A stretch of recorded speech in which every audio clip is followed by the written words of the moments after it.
I've spent the last 3 years playing competitive Yu-Gi-Oh! Instead of publishing YouTube videos.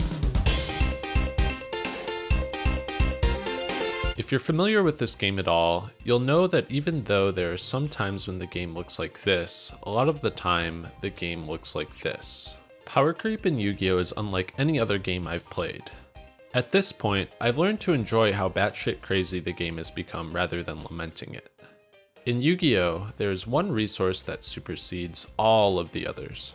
It's more important than life points, it's more important than the number of cards in your hand, and it's more important than your one normal summoner set per turn. It's your once per turn activation management. But what does this mean? Well, in an effort to curb this power creep, modern Yu-Gi-Oh! Cards are designed to have effects that are only able to be used once per turn. This is generally a good thing for the game because it puts a limit on how much a strategy can do as part of its combo. Yu-Gi-Oh! Lacks a resource system, unlike games like Magic the Gathering and Pokemon. In Yu-Gi-Oh!, your turn ends when you have gone through all the beneficial once per turn effects you have access to. To wipe the entire field of Kamal, is this going to stop the turn? I mean, I don't see how there's any way for him to get any more monsters in play. This limitation, however, comes with a second downside. If you put a lot of cards in your deck with this once per turn restriction, what do you do when you draw 2 of the same card? Well, you will have to wait until the next turn to be able to use it. This might not be a big issue in a more reasonable card game. In a game like Magic, drawing 2 or 3 lands might be ideal for your opening hand, even though you can only play 1 land a turn. However, in Yu-Gi-Oh! It is common to have games that last between 1 and 3 turns total, so it's likely that your second copy of a card will never be used at all, almost like you started the game with 4 cards against your opponent's 5. Yu-Gi-Oh! Is often like some kind of inverse of poker, where the more distinct cards you draw in your hand, the more likely it is that you will win, and they don't even have to be straight. So what can we conclude from this? Well, I was inspired to make this video by a video from another creator named Mark the Page. In Mark's video, he presents the idea of using a payoff matrix, an idea in game theory, to critique the classic rule of Yu-Gi-Oh! Deck building, enshrined in stone. If a card in your deck is good, play as many copies as you can. Mark says that drawing 2 copies of the same card is a common reason why players open bad hands in Yu-Gi-Oh! And offers 2 ways that this can be mitigated. By playing fewer copies of each card, thus making it less likely to draw multiples, or by playing more cards overall, so that drawing any individual card is less likely. You don't want to hit those garnets, and you don't want to hit those limited use duplicates. When these get involved, increasing the size of your deck can increase its consistency, because now you have a lower chance of hitting those bad draws. This should cause hands to have greater variety. You know, what we're after. These ideas aren't bad, and in recent results of the World Championship qualifiers for North America, you can see these deck building principles in action. Professional players have commonly started playing deck lists larger than the 40 card minimum, before now often seen as the realm of scrubs and casuals. A few individuals even played a slew of staple cards at 1, which is a very controversial decision. 1 Dark Ruler, 1 Nib, 1 Droplet, 2 Talents, 2 Draw. Definitely some awkward ratios in the deck. What they aren't doing, however, is cutting copies of the most popular cards for variety. There's some explanations for this. The strongest deck at the moment, Snake Eye Fiendsmith, has a lot of spell cards that can search for a variety of cards needed for its combos. Therefore, it is easy for the deck to go over 40 cards and still remain consistently strong. To beat Snake Eye Fiendsmith, you often have to draw cards that disrupt your opponent in multiples, and only a couple cards are strong enough to disrupt it significantly. 2 of these cards, Nibiru the Primal Being and Ash Blossom and Joyous Spring, have once per turn clauses on them. Nibiru is a turn-ending card when it resolves, and can remove many monsters from your opponent's board. There's very little else like it. Ash Blossom, however, is not. It's versatile, sure, but it usually only trades with 1 of your opponent's cards. It's low impact outside of certain matchups, and there are other cards we could consider running in its place. Surely, playing 3 copies of a card like Ash Blossom will cause you to draw multiples, so on average it will be unusable more often than if you played 1 or 2.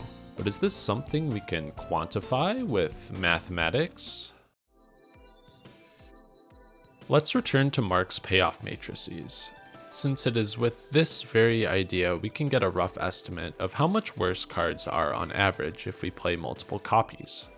Let's imagine that for every Yu-Gi-Oh card with a once per turn, there's a power level associated with it. This value is something that's very tough to determine, and we will get back to that later, but let's say that for Ash Blossom Joyous Spring it has a value of 1. We draw 1 copy of Ash Blossom, and the imaginary power of our hand is 1 greater than it was before. What happens when we draw 2? Well, we can't use the second Ash Blossom in the same turn, so let's assign that copy a value of 0.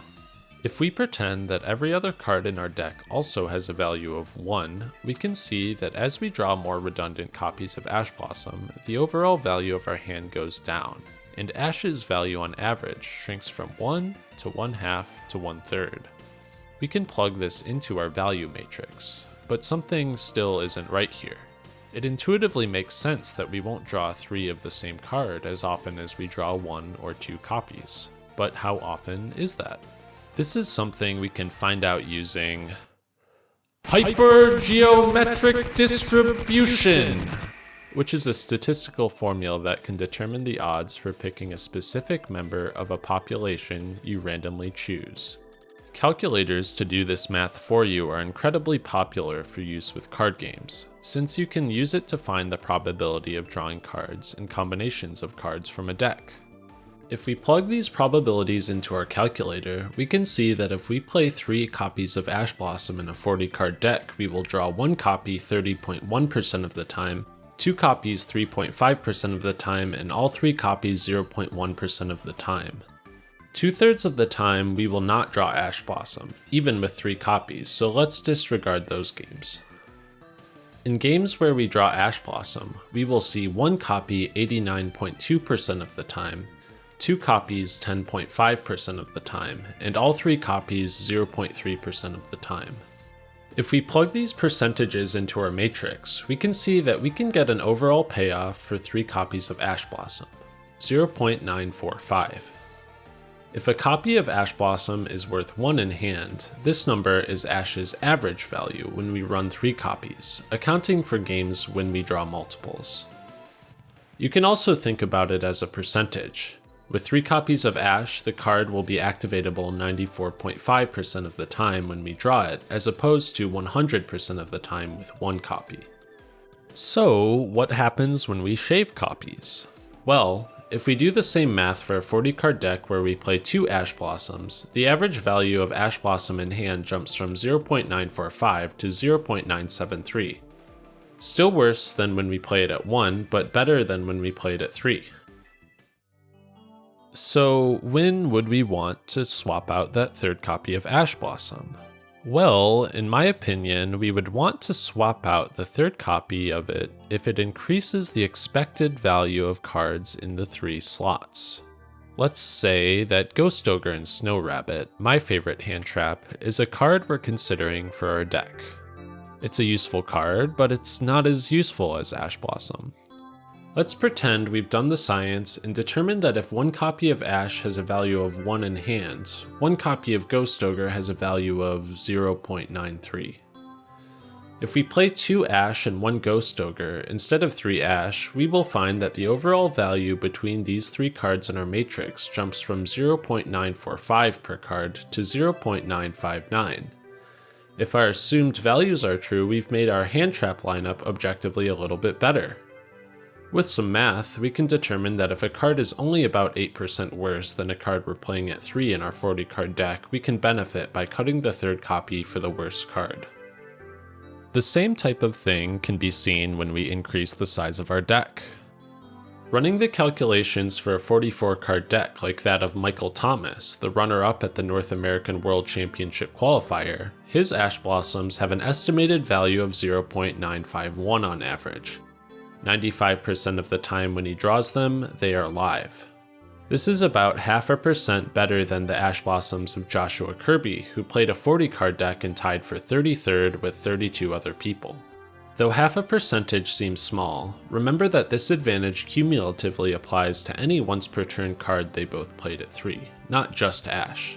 33rd is still a very impressive performance though. It's much better than I would have done, and this is one of many differences between their two deck lists, but tiny optimizations like that are one way players can attempt to mitigate luck when deck building. Some of the more shrewd of you might already be noticing a problem here. The values for Ash Blossom and Ghost Ogre are numbers I plucked from thin air. It's not like I was trying to hide it or anything. It's probably impossible to accurately assign a comparable value for each card because in practice it would vary wildly depending on the format, the tournament you're playing at, and the strategies that you randomly match up against at that tournament. Hell, even the contents of your and your opponent's hands can determine whether or not a card is useful or a brick. Even if you could average out this variation with a matrix like we did earlier, there is no good way to collect hard data on tournaments that haven't happened yet. For platforms that you can collect data on, like Dueling Book and Master Duel, the tools to do so leave a lot to be desired. Theoretically, you could use data like the win rate of main deck cards when only drawn by one player in a game to see how well positioned a card is for an online format, the same way you might evaluate characters in a hero shooter or a MOBA. I would love if these data collection tools could be expanded to let you apply more mathematical theory to these kinds of ratio choices, but until then, all you can really do is test a lot and estimate the numbers yourself. There are some other issues to this line of thinking too.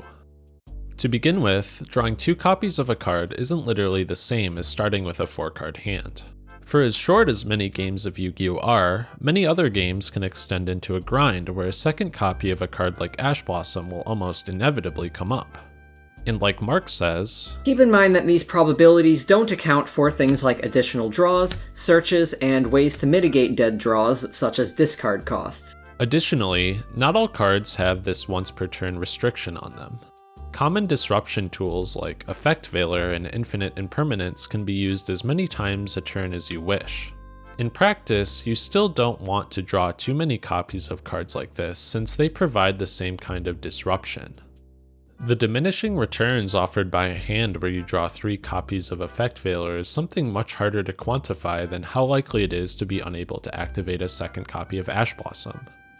These hypotheticals also don't consider your overall ratios between cards with different roles.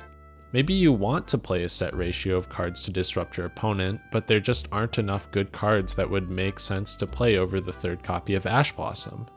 For many decks that aren't Snake Eye, there's a sharp drop-off in card quality after putting in the mandatory cards in your deck to play the strategy, so it doesn't make sense to swap 3rd copies of anything out. Though these ideas might have problems with their application, I figured it would be nice to share my thoughts on it, since I've always appreciated videos like Mark's that explore the technical side of optimizing deck building. And with that, I'm out of characters, so I guess this video's over. I'm not sure that I will be committing to putting out more video essays, but if this one does well, I would love to discuss Yu-Gi-Oh more. If you found this video interesting, I would love it if you shared it with someone else and subscribed to the channel. Thanks a lot for watching.